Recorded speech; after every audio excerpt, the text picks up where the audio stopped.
Welcome top news today. Republican strategist Steve Schmidt said President Donald Trump shows clear signs of physical and mental decline, and he challenged GOP lawmakers to speak up.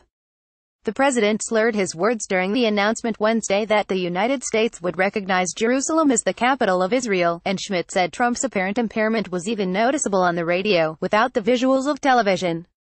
"It's not the first instance. He's clearly slurring his words," Schmidt told MSNBC's Morning Joe. "I don't know what the cause of it is, but when you combine it with Sen. Bob Corker's critique that the President of the United States is unstable, that he's dangerous, when you look at the private comments that are made by members of Congress around his stability, you look at his actions in recent weeks.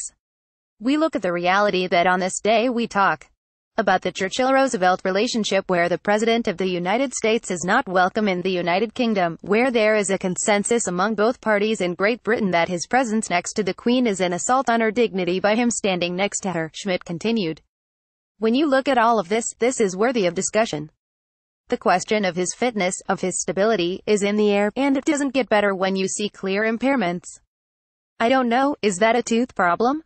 Is that something else?" Trump's personal physician, who Schmidt compared to a character in the slapstick Cannonball Run movies, claimed Trump was the healthiest individual ever elected, but otherwise no details are publicly available about his fitness. "Presidents every year typically to Bethesda Naval Hospital for a checkup," Schmidt said. "This president, to my knowledge, is departing that.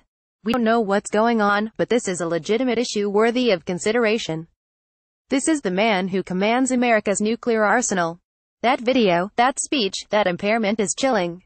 Host Joe Scarborough said numerous Republicans had told him and co-host Mika Brzezinski that Trump was not fit, just as senior Democratic lawmakers had questioned Barack Obama's experience. "We are hearing it time and time again, but at some point somebody has to go in front of a camera and say that," Scarborough said. "If we are in the middle of a nuclear standoff, there are so many Republicans that have said that behind the scenes. I think for the good of this country, we need to have a public discussion, and Republicans other than Bob Corker need to start talking about it."